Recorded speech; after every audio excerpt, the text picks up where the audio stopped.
मेरा पति मुझे मीठा बहुत पसंद से खिलाता था। यूँ रोज़ मेरा पति नंद और सास से छुपाकर मेरे लिए रबड़ी मिठाई लेकर आता था।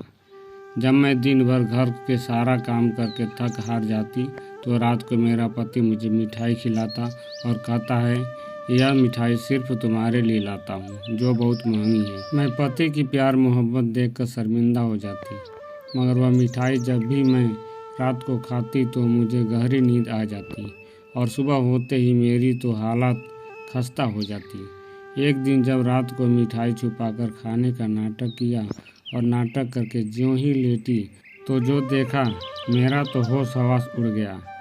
हुआ यूँ था कि मेरी शादी हुए चंद महीने बीते थे। पहले मेरा पति मुझ पर इतनी ध्यान नहीं देता था, मेरा कोई बात भी नहीं सुनता था, मुझे बहुत बुरा लगता था। एक दिन मुझे काम करते हुए मुझे अजीब सी बेचैनी होने लगी और मैं अचानक बेहोश हो गई। तो उसके साथ ही मेरे पति का रवैया मेरे साथ एकदम से बदल गया। एक दिन मैंने अपने पति से कहा, मुझे मीठा बहुत पसंद है, लेकिन आपके घर में मिठाई कभी कभी बनता है। मैंने यह सब बात कही थी कि अगले ही दिन जब रात के वक्त मैं थकी हारी कमरे में आई तो मेरे पति ने मेरे सामने एक बैग रख दिया और उनसे पूछने पर बताया कि तुम्हारे लिए मैं रबड़ी मिठाई लाया हूँ। अपने पति का बात सुनकर मैं हैरान हो गई। आज से पहले तो कभी मेरे लिए कुछ भी नहीं लाए थे, अचानक से रबड़ी मिठाई क्यों लाए हैं? मैं हैरान परेशान हो गई। अचानक कैसे इतना बदल गए, मैं सोच भी नहीं पा रही थी, क्योंकि अपनी मम्मी और बहन से पूछकर उनकी मर्जी के बिना उस घर का एक पत्ता भी नहीं हिलता। मेरा पति उसकी मर्जी के बिना सांस भी ना ले, वे कैसे मेरे लिए उससे छुपकर मिठाई ले आए? मुझे बात कुछ हजम नहीं हो रही थी। खैर मैं मिठाई खाई और खाने के फ़ौरन बाद मुझे नींद आने लगी और मुझे एहसास भी नहीं हुआ कि कब मैं गहरी नींद में दीवानी हो गई। सुबह सुबह जब मेरी आँख खुली तो मेरा सर चकराने लगा, मेरी अजीब सी हालत हो गई। मुझे यूँ लगा जैसे मेरे अभी गिर जाऊंगी। पर मैं उठी और थोड़ा फ्रेश हुई। जैसे ही मैं किचन में आई मुझे मेरी सासू ने मुझे घूर कर देखी। ऐसे मुझे देखा जैसे ना जाने क्या करके मैं आई हूँ। इतनी देर से क्यों उठकर आई हो? मेरी सास ने आज पहली दफ़ा मुझसे ऐसा सवाल किया। मैं देर क्यों उठी? मुझे लगा उन्हें मिठाई वाली बात पता चल गई है और जैसे वह मुझे बातें सुनाने लग गई, मुझे कुछ और ही महसूस हुआ। मैंने अपने पति रमेश के बारे में पूछा, वह चले गए? और तो क्या तुम्हारे इंतज़ार में बैठा रहता कि मेरी महारानी कब उठेगी? तो मैं बैठा रहता हूँ। अपनी आपकी बातें सुनकर मैं अपना नाश्ता बनाने लग गई। मेरी सास मुझे अजीब नज़रों से देख रही थी, जैसे मैंने उन्हें आज कुछ और ही नज़र आ रही थी। एक बार तो वह मेरी हालात देखकर मुस्कुराने लगी। मुझे अभी भी तबीयत मामूली से हट लग रही थी। अब तो मुझे यकीन हो गया था कि रमेश मुझसे नाराज़ हो गए हैं, मगर मेरा सारा दिन परेशानी में गुजर गया। रात को मैं किचन के सारे काम खत्म करके सास ने मुझे अपने कमरे में बुलाया और मुझे से अजीब अजीब सवाल करने लगी। मैंने पढ़ाई कहाँ से की है, मैं किधर किधर जाती थी, मुझे खाने में क्या क्या अच्छा लगता है। पहली दफ़ा मुझसे अजीब सवाल कर रही थी। मुझे दिल में कुछ काला लगा। वह मुझसे बिना वजह यह सब क्यों पूछ रही थी? मैं उनकी बातों का जवाब देकर मैं अपनी कमरे में आ गई। रमेश ने मुझे कल की तरह ही मिठाई भी ला कर दी। खुश हो गई, वह मुझसे नाराज़ नहीं है। मैं मज़े से मिठाई खाने लगी। वह मुझे अजीब निगाहों से देख रहे थे। मैं सोचने लगी, सारे ऐसे क्यों मुझे देखते हैं? मैंने पूछा, क्या हुआ है, आप मुझे ऐसे क्यों देख रहे हैं? मुझे उनकी निगाहों से चुभन सी हुई। पहले उन्होंने मुझे कभी ऐसे नहीं देखा था जैसे वह मुझे आज देख रहे थे। कुछ नहीं हुआ, एक बात कहूँ, तुम हमेशा मेरे साथ ही रहना। मुझे हैरानी हुई। मैं अजीब अजीब बातें करने लगी। मुझे उनकी बातों पर गुस्सा भी आता और अजीब लगता। सब बदलने लगे थे। रमेश का बदलाव मुझे लगा, ना जाने वह क्या चाहते थे। मेरी नींद के मारे मेरी आंखें बंद होने लगी। अपनी बंद होती आंखों से मैंने यह देखा, वह मुझे देखकर मुस्कुरा रहे थे और उसकी मुस्कुराहट में ना जाने क्या था। मैंने जानने की कोशिश की। मैं अपनी आंखों को ऊपर करके गहरी नींद सो गई। अगले दिन मेरी दोपहर को आंख खुली। मेरी तबीयत अजीब हो गई। मैंने बेड से उठने की कोशिश की, लेकिन मैं ना उठ सकी।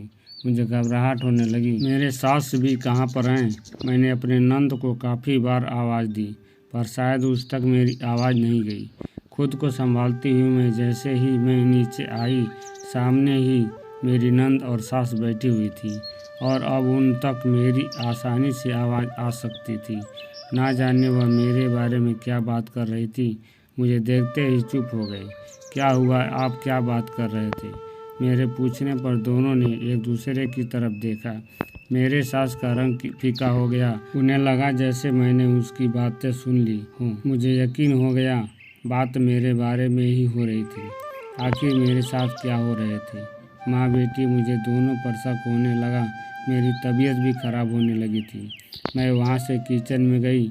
मेरी सास और ननद वहाँ से उठकर कमरे में चली गई।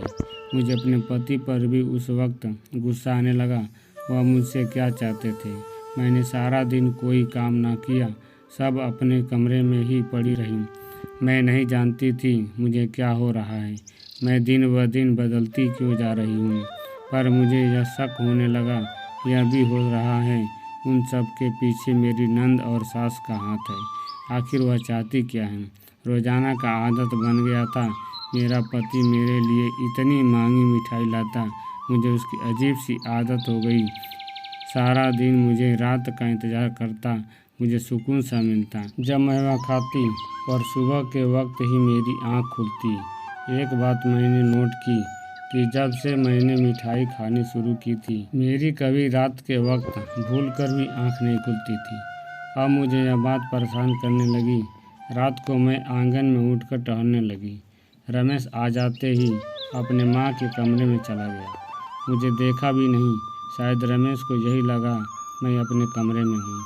जब वह अपनी माँ के कमरे में गए, थोड़ी देर बाद मेरी नंद भी उधर पहुँच गई और ना जाने कौन सी मीटिंग शुरू हो गई। थोड़ी देर बाद मुझे अपने पति के चिल्लाने की आवाज़ आई। ना जाने वह अपनी माँ से क्या बोल रहे थे। दरवाज़ा बंद होने की वजह से मुझे आवाज़ नहीं आ रही थी, पर मैंने पहली दफ़ा उन्हें अपनी माँ और बहन पर चिल्लाता सुना था। मैं उठकर अपने कमरे में चली गई। थोड़ी देर बाद रमेश जी कमरे में आ गए। उनके चेहरे पर यूं सुकून था जैसे वह अभी ऑफिस से आए हों। हमेशा की तरह आप आज लेट आए ऑफिस से? मैंने जानबूझकर सवाल पूछा था। आज काम ज़्यादा था, वहाँ पर खाना खा लिया था। उन्होंने भी बड़ी सफाई से झूठ बोला। मैं उनके झूठ की वजह ना समझ सकी। आज फिर वह मेरे लिए मिठाई लाए थे।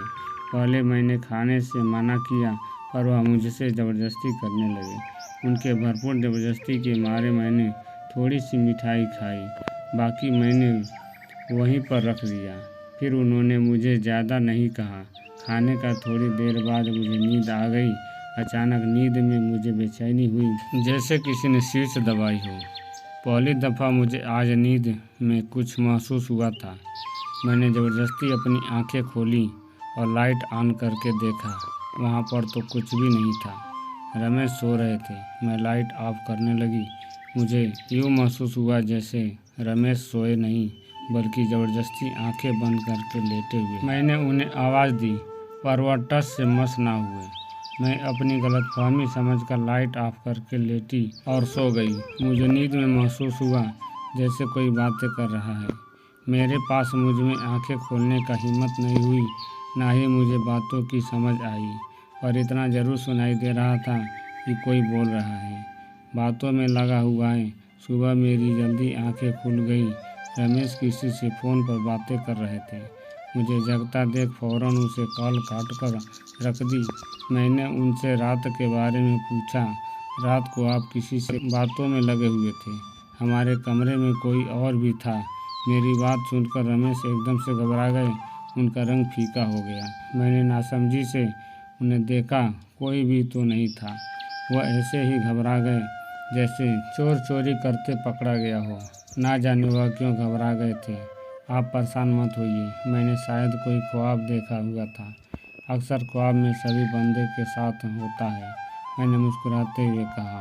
वह भी कहने लगे, हाँ ऐसा ही है, मुझे दाल में कुछ काला लगने लगा। सारा दिन मेरे सास मेरे साथ उखड़ी उखड़ी रही। मुझे बहुत अजीब लगता जब अपने सास का रवैया वही थी, मेरी सास जिसने कितनी मिन्नतें करके मेरे माँ बाप से मेरा हाथ मांगा था। कैसे जब यह मुझे घर में ब्याह कर लाई थी, मेरे पैर ज़मीन पर नहीं लगने देती थी। जब भी मेरा कहीं से रिश्ता आता, मेरे माँ बाप इनकार कर देते। या ना जाने मेरे माँ बाप ऐसा क्या करते कि रिश्ते वाले खुद ही इनकार करके चले जाते।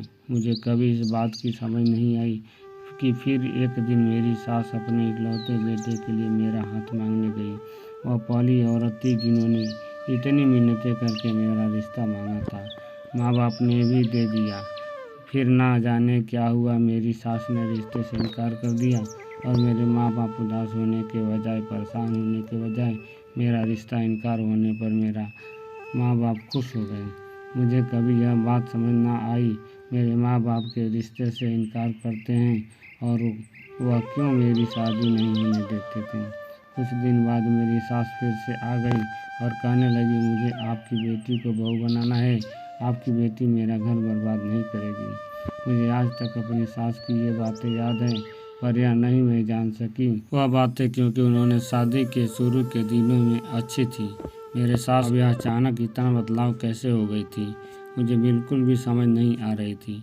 मेरी ज़िंदगी में क्या हो रहा है, पर मैं अपने पति पर कोई शक नहीं करना चाहती थी। तो मुझे से इतनी मोहब्बत करते हैं, कभी कभी उनकी मोहब्बत के सामने मैं शर्मिंदा हो जाती हूँ। अब वह मेरा इतना ख्याल रखते हैं, मेरे लिए अपनी माँ से भी झगड़ा कर लेते हैं और मैं उन पर शक करती हूँ। मैं आंगन में दोपहर के वक्त बैठी हुई थी, अचानक से मेरी सास मेरे पास आई और गुस्से में बोली, बहुत तेज हो गई हो, मेरे बेटे को उंगलियों पर नचाना चाहती हो या नए नए ड्रामे करके क्या साबित करना चाहती हो। मैं जानती हूँ जो तुम मेरे बेटे को जलील कर रही हो, उससे परेशान कर रही हो, यह तुम्हारे सारे ड्रामे हैं। ना जाने मेरे सास क्या बोल रही थी, अभी वह मुझे कुछ बताने वाली थी, उसी वक्त रमेश आ गए और उन्होंने अपनी माँ को रोक दिया। जैसे वह ना रोका होता तो वह कोई बहुत बड़ा राज बता देती। मैं भी उठकर अपने कमरे में चली गई। मेरे पति पीछे पीछे रमेश आ गए। मैं बिल्कुल चुप थी, मैं कुछ खास जानती नहीं थी, इस आवाज़ से कुछ बोल भी नहीं सकती थी क्योंकि मेरे पास कहने को कुछ नहीं था और मैं अपनी सास की कोई बात समझ नहीं आई। वह कौन से ड्रामे की बात कर रही थी, मैं कौन ड्रामा कर रही हूँ। अक्सर मेरे सास जाकर मेरे कमरे की तलाशी लेती हैं, कभी मेरे कमरे से मेरी कोई चीज़ उठा कर लाती, मैंने कभी उनसे कोई सवाल नहीं किया।